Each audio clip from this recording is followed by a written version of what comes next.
full orange borders. PSA has graded one of these, only one. SGC is graded 10. 4 of them he's graded authentic. 3 of them a 1, 2 2s, and 1 a 6. They should all say hand cut on it. This is a pour. Why it's pour, I don't know. The back, of course, we're the inside of a candy box, but there's, you know, this is just like an intact, no pinholes, no wrinkles, no nothing. I don't know why they say it's a pour, but it doesn't really matter, especially, you know, with these hand-cut cards, you can't really go by the grade. You got to go, what does it look like? Showing you 3 Gaudy Lajoie cards. 2 of them are graded by PSA and 1 SGC. This card has really nice corners, excellent color.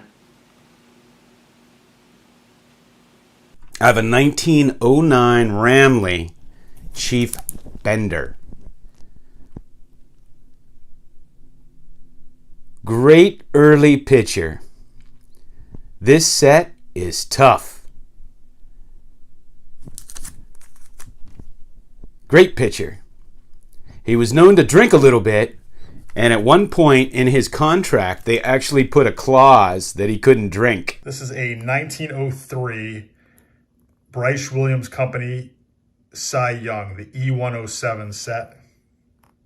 And as you can see, it's a SGC 1.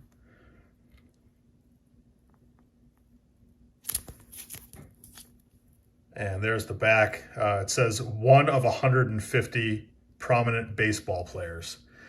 And obviously, there's some paper loss there and some pretty significant damage on the side, on the edge there on the right. Lastly, I'm going to showcase one that won 3 Triple Crowns, but in 1915 he actually led the whole major league in the 3 respective categories, and that's Mr. Grover Cleveland Alexander. And this is his E121 American Caramel card. As you could tell, it's a very nice subject here, and I actually picked this up at the National this year in Chicago. And I was very fortunate to finally come across this card because it eluded me for quite a while. A 1922 W575-2, and it is Rube Marquardt. And so first of all, a couple of things attracted me to this card. Number one was the condition. Very nicely centered. The borders are so nice and white. And I just love that image of Rube Marquardt following through. Love the old uniform there. Very nice image, very clear.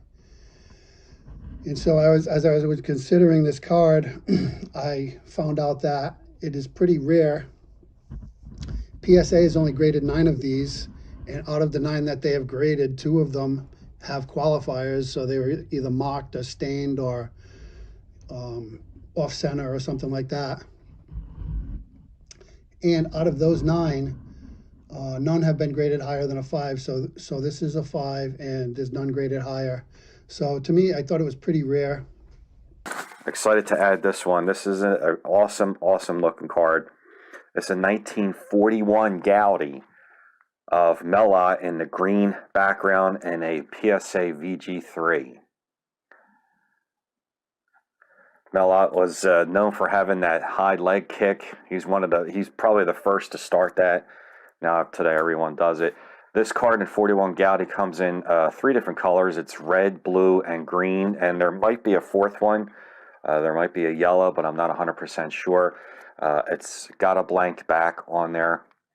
So Melot, just a great player, Hall of Famer, was one of the first players to reach the 500 home run club.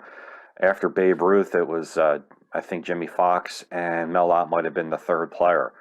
Now this is a 1928 Tharps ice cream, Glenn Wright, and this is the only one PSA had graded.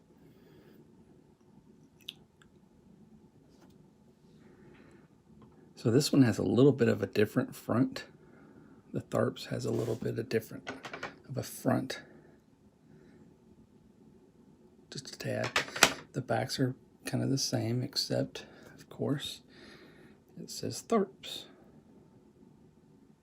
And he told me that it was an 1888 Little Rhodey cut plug N557 American National Sports card.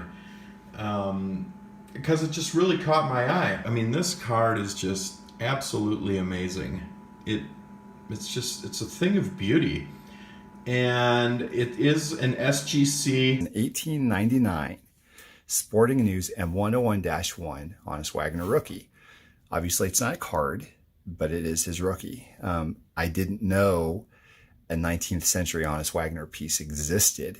And when I saw this, I thought, why is this thing not in a museum?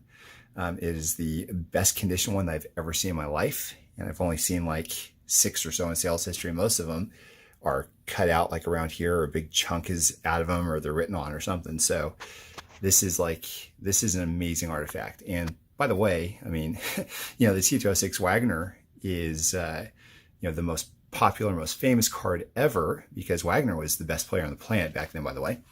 And this piece predates the T206 by 10 years. And like, he wasn't, it says John Wagner down here at the bottom. So, and he played for Louisville.